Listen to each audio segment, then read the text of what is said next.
मेरे प्यारे बच्चे, क्या तुम जानते हो कि तुम्हारे विचार ही हैं जो तुम्हें बना सकते हैं या तुम्हारा सब कुछ बिगाड़ भी सकते हैं। इसीलिए मैं हमेशा तुमसे ये कहता हूँ कि हमेशा अच्छा सोचो तो अच्छा ही होगा। और आजकल तुम्हारे मन में यह जो नकारात्मक विचार आ रहे हैं तो वह इसीलिए आ रहे हैं क्योंकि वह तुम पर कब्जा करके तुम्हारे अंदर ही रहना चाहते हैं।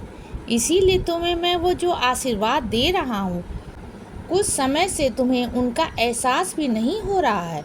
मेरे बच्चे, चाहे मेरे आशीर्वाद तुम्हें धीरे धीरे मिल रहे हों, लेकिन मिल रहे हैं। यह तुम्हें बता रहा हूँ कि मैं इसीलिए अपने नकारात्मक विचारों को दूर करने के लिए नाम जप करो और अपने आशीर्वाद को पहचानो।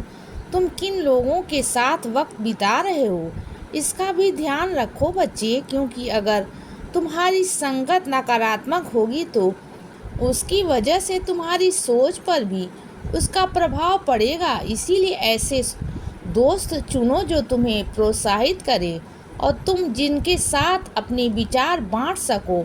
इस तरह एक दूसरे को जीवन में आगे बढ़ने का प्रोत्साहन दे सको। और मैं चाहता हूँ कि तुम हर गुरुवार को मेरे मंदिर आया करो बच्चे। लेकिन अगर तुम किसी कारणवश नहीं आ पाए तो चिंता मत करना, मैं तुमसे मिलने अवश्य आऊँगा। और नाम जप करना मेरा मत भूलना। मेरे आशीर्वाद से तुम्हारा आज का दिन बहुत अच्छा बीतेगा मेरे बच्चे। मैं जानता हूँ कि तुमने अभी तक अपने जीवन में बहुत सी परीक्षाएं दी हैं, लेकिन तुम उस मकाम पर अभी तक नहीं पहुँच पाए हो जहाँ तुम जाना चाहते हो। इसीलिए तुम्हारा मुझ पर विश्वास कम होने लगा है, लेकिन पूरी तरह तुम अभी खुद को मुझसे अलग नहीं कर पाए हो। तो बच्चे, जो थोड़ा विश्वास और उम्मीद तुम्हारे अंदर अभी भी बाकी है, तुम्हारे जीवन में फिर से एक नई ऊर्जा भरने के लिए। इसीलिए एक बात हमेशा याद रखना बच्चे कि मैं तुम्हारा हाथ कभी भी छोड़ने वाला नहीं हूँ।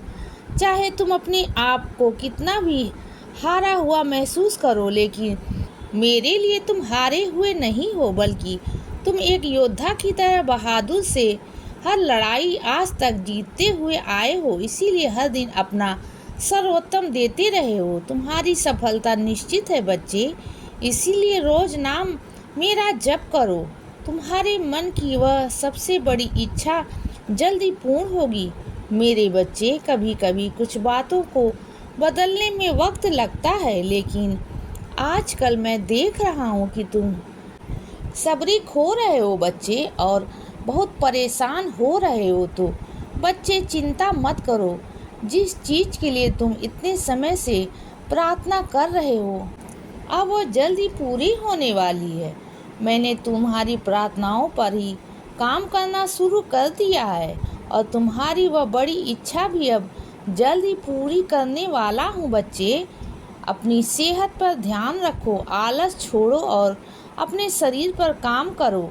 व्यायाम तो तुम सुबह में थोड़ा करते ही हो, लेकिन पूरे दिन में तुम्हें वक्त पर चलने फिरने की ज़रूरत होती है, वरना शरीर के अंदर बीमारियां प्रवेश कर जाती हैं। इसीलिए समय से सोना और समय से उठना, समय से खाना।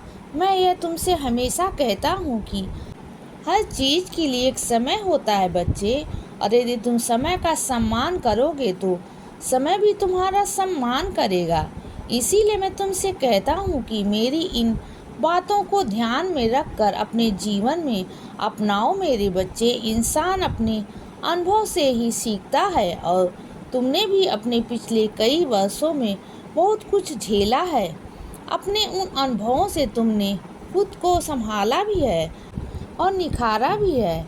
मैं जानता हूँ कल तुम अपने बीते हुए वक्त को याद करके रो रहे थे और बहुत भावुक भी हो रहे थे, लेकिन बच्चे, मुझे तुम पर गर्व है और तुम्हें खुद पर भी फक्र महसूस हो रहा होगा। इसीलिए भविष्य की चिंता में अब चिंतित मत होना, अपने आप में जियो और अपने आज के महत्व को समझो बच्चे। अपने आज के कर्मों को हमेशा अच्छा रखो तो अपने आप ही तुम्हारा भविष्य सुरक्षित होता चला जाएगा मेरे बच्चे। नाम जप और सच्ची मेहनत तुम्हारे जीवन को सही दिशा देगी और मैं जल्द ही तुम्हारी वह बड़ी इच्छा पूर्ण करूँगा। इसीलिए बच्चे सदा खुश रहो और हमेशा मुस्कुराते रहो। मेरा आशीर्वाद तुम्हारे साथ है बच्चे। अब सुबह हो गई है मेरे बच्चे, सुप्रभात।